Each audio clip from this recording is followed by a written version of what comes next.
আমার কাছে না কেন যেন মনেই হচ্ছে না যে 2020 শেষ হয়ে 2021 চলে এসেছে, কারণ সব কিছু তো সেমই। তবে যখন নতুন নতুন ফোন রিলিজ হয় তখন সেই ভাইবটা পাওয়া যায় যে না, নতুন বছর এসেছে।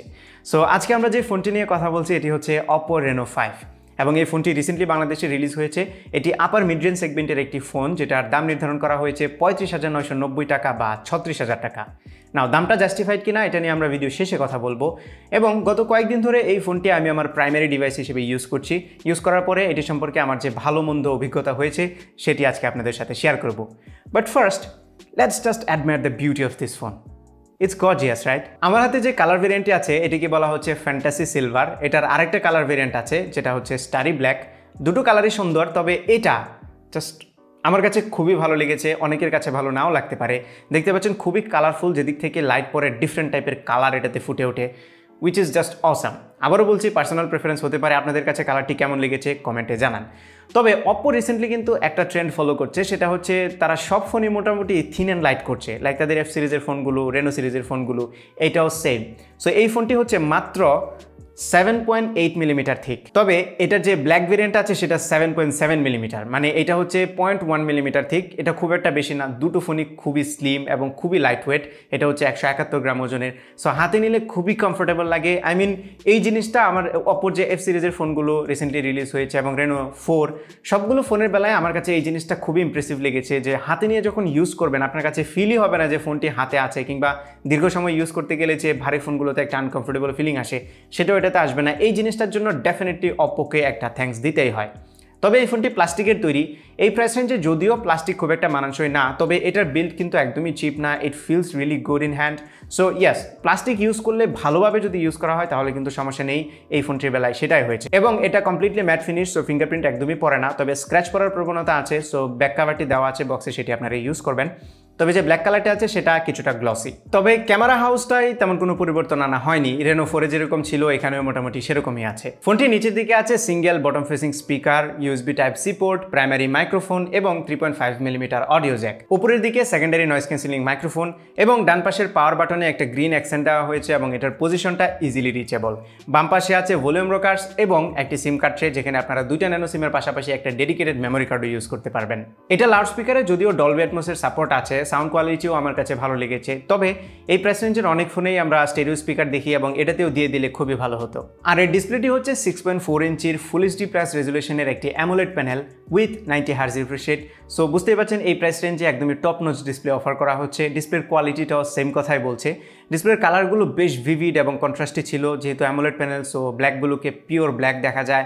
সেই সাথে 90 হার্জ হওয়ার ফলে এটার স্ক্রোলিং বলেন, অ্যানিমেশন বলেন, প্রত্যেকটা জিনিসই খুবই স্মুথ ছিল, একদমই বাটারি স্মুথ। এবং ব্রাইটনেসও মোস্ট সিচুয়েশনের জন্য এনাফ। অলওয়েজ অন ডিসপ্লে ফিচারটি আছে এবং এখানে বেশ কিছু কাস্টমাইজেশনের অপশন আছে, এটিও ভালো লেগেছে।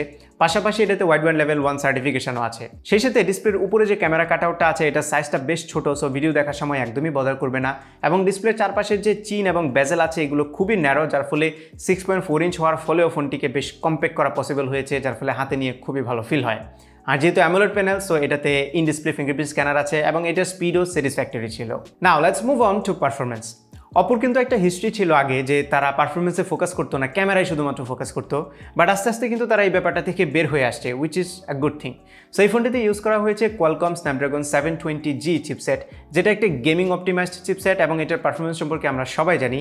এই চিপসেটে Adreno 618 GPU আছে এবং এই ফোনটিতে র্যাম আছে 8GB LPDDR4X। সো এটার পারফরমেন্সের কথা যদি বলি, ডে টু ডে টাস্কে কোনো ধরনের সমস্যা হওয়ার কথাই না, কারণ এই চিপসেটটি খুবই প্রুভেন একটি চিপসেট এবং 90 হার্জ রিফ্রেশ রেট হওয়ার ফলে ডে টু ডে কাজগুলো অনেক বেশি স্মুথ হয়। মাল্টিটাস্কিংও একদমই স্মুথ ছিল, অ্যাপ ওপেনিং ক্লোজিং থেকে শুরু করে প্রত্যেকটা অ্যানিমেশনও বাটারি স্মুথ এবং ফাস্ট ছিল, নো কমপ্লেন হিয়ার। আর গেমিং টেস্ট করতে গিয়ে আমি এতে PUBG মোবাইল এবং কল অফ ডিউটি মোবাইল এই দুইটা গেম খেলেছি। দুইটা গেমই বেশ স্মুথলি রান হচ্ছিল, আমি কোনো ল্যাগ কিংবা হিকাপ দেখিনি। পাশাপাশি ফ্রেম ড্রপও খুব একটা নজরে আসেনি, উইচ মিনস খুবই স্মুথ ছিল গেম প্লে। এবং দীর্ঘ সময় গেম খেলার পরেও আমি খুব একটা হিট এটাতে খেয়াল করিনি। মানে হিট ছিল, ডেফিনেটলি হিট কিছুটা আসবে, তবে সেটা খুবই মডারেট ছিল, খুব এক্সেসিভ কিছু না। সফটওয়্যার পার্টে আউট অফ দ্য বক্স এই ফোনটিতে Android 11 পাচ্ছেন, উইচ ইজ রিয়েলি গুড। এবং অ্যান্ড্রয়েড 11-এর উপরে আছে কালারওয়েস এখন অনেক অপটিমাইজড, অল্প কিছু ব্লোটওয়্যার ছাড়া এই ইউআইতে তেমন কোনো সমস্যা আমি দেখিনি। ওভারঅল আমার কাছে ইউআই ভালোই লেগেছে। এবার চলে আসি ক্যামেরায়। পেছনে যে 4টি ক্যামেরা দেখতে পাচ্ছেন তার প্রাইমারিটি হচ্ছে 64 মেগাপিক্সেল f1.7 অ্যাপারচারের।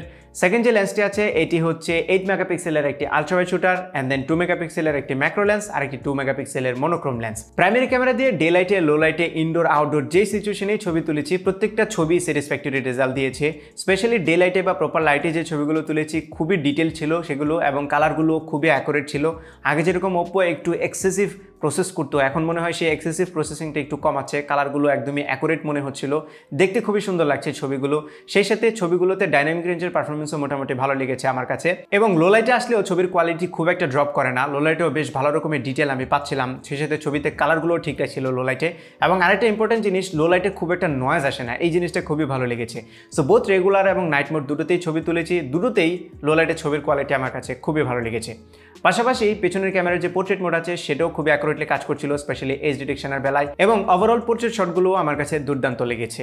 এবার চলে আসি আলট্রাওয়াইড শুটারে। সো 8 মেগাপিক্সেলের এই ক্যামেরাটি দিয়ে খুবই ভালো মানের ছবি তোলা যায়, যদিও প্রাইমারি ক্যামেরার মতো অত শার্প কিংবা ডিটেইলড হবে না, তবে ছবিগুলো দেখতে ডেফিনেটলি সুন্দর লাগে, সোশ্যাল মিডিয়া রেডি। তবে ম্যাক্রো ক্যামেরা দিয়ে তোলা ছবিগুলো খুব একটা ভালো লাগেনি, যদিও প্রপার লাইট থাকলে মোটামুটি মানের ছবি পাবেন, বাট এটা খুব একটা ইউজফুল না। আর আপনারা সবাই হয়তো বা জানেন ওপ্পোর ক্যামেরায় নানান রকমের ফিচার থাকে, লাইক এআই পোর্ট্রেট, বিভিন্ন কালার ফিল্টার, এগুলো এই ফোনটিতে থাকছে। ভিডিওর বেলায় এটাতে আপ টু 4K 30 FPS এর অপশন পাবেন এবং 1080-তে পাবেন 60 FPS এর অপশন। এখানে জাইরো বেস ডিআইএস আছে, সো ভিডিওগুলো বেশ স্টেবল আসে। এবং এটার ভিডিওতে খুবই সুন্দর একটা ফিচার আছে, সেটা হচ্ছে ডুয়েল ভিডিও। তার মানে আপনি পেছনের ক্যামেরা এবং সামনের ক্যামেরা দুটো দিয়ে একসাথে ভিডিও রেকর্ড করতে পারবেন। এই ফিচারটা অনেকেরই কাজে আসবে, আমিও ব্যক্তিগতভাবে খুবই এনজয় করেছি। এবার চলে এসে সামনের ক্যামেরায়। সামনের ক্যামেরাটি হচ্ছে 44 মেগাপিক্সেলের। সো এটা নাম্বারটি যেরকম বড়, ছবির কোয়ালিটিও সেরকমই পেয়েছি। ছবিগুলো বেশ ডিটেলড এবং শার্প হয়, কালারগুলো আমার কাছে ভালো লেগেছে। এবং সামনের ক্যামেরার ছবি অপ্পোর এর আগে আমি যেগুলো দেখেছি বেশিরভাগ ছবিগুলো একটু বেশি ওভার প্রসেসড হইতো, ফেসগুলো বেশি স্মুথ হতো, কালারগুলো কেমন যেন একটু মানে একটু অরেঞ্জ পিঙ্কিশ টাইপের একটা কালার আসতো, যেটা অনেকের কাছেই ভালো লাগবে, বাট আমার কাছে খুব একটা ভালো লাগতো না। এবং এটার ছবি সাডেনলি দেখার পরে আমার কাছে মনে হচ্ছিল এরকম লাগছে কেন ছবি।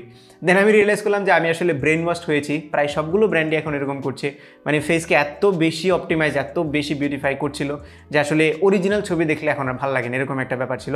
বাট এটাতে আপনারা বিউটি মোড অন করে ডেফিনেটলি ওই আগের ফিল নিতে পারবেন, তবে বিউটি মোড অফ করলে ছবিগুলো খুবই ভালো লাগে দেখতে, স্পেশালি আমার কাছে, কারণ ছবিতে ডিটেলটা বোঝা যায়, ছবিগুলো যে শার্প এটা বোঝা যায়, কালারগুলো অ্যাকুরেট থাকে। So definitely beauty mode of করে ট্রাই করে দেখবেন। পাশাপাশি সামনের যে পোর্ট্রেট মোড আছে এটা দিয়েও ছবির কোয়ালিটি খুবই ভালো পেয়েছি আমি, কোনো ধরনের সমস্যা ছিল না, এজ ডিটেকশনও অলমোস্ট অ্যাকুরেট ছিল। আর সামনের ক্যামেরা দিয়ে তোলা লো লাইটের ছবিগুলো নিয়েও আমি স্যাটিসফাইড। এবং সামনের ক্যামেরা দিয়ে ভিডিও করার সময় আপনারা পোর্ট্রেট মোড অন করতে পারবেন, তার মানে ব্যাকগ্রাউন্ড ব্লার করে ভিডিও করতে পারবেন। পাশাপাশি সামনের ক্যামেরা দিয়ে ভিডিও করার সময় বিউটিফিকেশনও অন করা যাবে, যেটা কেউ এনজয় করবে। সো ওভারঅল ক্যামেরা কোয়ালিটি নিয়ে যদি মন্তব্য করি তাহলে আমি বলবো এই বাজেটে definitely one of the best camera setup এই ফোনটি থেকে পাবেন। পাওয়ার সেকশনে এটাতে 4310 mAh ব্যাটারি ইউজ করা হয়েছে, এবং এই ব্যাটারি আমার জন্য মোর দেন এনাফ। 90 Hz এনাবল রেখে এটা আমি ইউজ করেছি এবং around 6 hours plus screen on time পেয়েছি। একদিন ইজিলি পার হয়ে যাবে যদি মডারেট বা লাইট ইউজ করেন, যদি খুব হেভি ইউজ করেন তারপরেও অলমোস্ট একদিন পার হয়ে যাবে। তবে ব্যাটারি ব্যাকআপ নিয়ে কোনো কমপ্লেন থাকবে না যখন দেখবেন বক্সের ভিতরে একটি 50 ওয়াটের সুপার ভোক ফাস্ট চার্জার ইনক্লুড করা আছে। সো এই চার্জারটি দিয়ে ফোনটি ফুল চার্জ হতে অ্যারাউন্ড 40 মিনিটসের মতো টাইম লাগে। আমি 5% থেকে 100% চার্জ করে ফেলেছি 40 মিনিটসে, উইচ ইজ ক্রেজি ফাস্ট। এর বাইরে এটাতে দরকারি প্রায় সব ধরনের সেন্সর আছে, কল করতে গিয়েও তেমন কোনো সমস্যা ফেস করেনি, বোথ ইয়ারপিস এবং মাইক্রোফোনের কোয়ালিটি ভালো ছিল। ফাইনালি 36,000 টাকা প্রাইস ট্যাগ এই ফোনটির জন্য জাস্টিফাইড কিনা? ওয়েল, এই ফোনটি যে স্প্যাক অফার করছে কিংবা আপনি যে এক্সপিরিয়েন্স পাবেন সেটা ডেফিনেটলি স্যাটিসফ্যাক্টরি, এখানে কোনো কম্প্রোমাইজ করেনি। তবে আমরা যদি প্রাইস টু পারফরমেন্স কিংবা ভ্যালু ফর মানির কথা চিন্তা করি তাহলে আমার কাছে প্রাইসটা একটু বেশি মনে হয়েছে। এটার প্রাইস যদি অ্যারাউন্ড 32-33 হতো, আর 30 যদি হতো তাহলে তো কথাই নাই, জিভে জল চলে এসছে। তারপরেও 32-33 এরকম হলেও এই ফোনটি আনবিটেবল হতো, স্পেশালি অফিসিয়াল মার্কেটে, কারণ এই প্রাইস সেগমেন্টটায় অফিসিয়াল ফোন কিন্তু খুব একটা দেখা যায় না। যেমন আমরা 20 থেকে 30 বা 15 থেকে 30-এর মধ্যে যে ফোনগুলো দেখি খুবই স্যাচুরেটেড এই প্রাইস রেঞ্জটা, কিন্তু 30-এর উপরে 50-এর মধ্যে যদি দেখেন তাহলে অফিসিয়ালি কিন্তু খুব একটা ফোন নেই। সেই জায়গাতে এই ফোনটি ডেফিনেটলি খুবই ভালো করবে।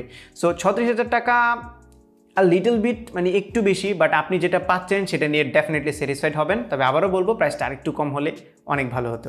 সো এই ছিল আমাদের আজকের ভিডিও। আশা করি ভিডিওটি আপনাদের ভালো লেগেছে। যদি ভালো লেগেই থাকে তাহলে ভিডিওতে একটা লাইক দেবেন, কমেন্ট করে জানাবেন কেমন লাগলো। আপনার ফ্রেন্ডদের সাথে শেয়ার করতে একদমই ভুলবেন না। আর আমার চ্যানেলে সাবস্ক্রাইব তো মাস্ট।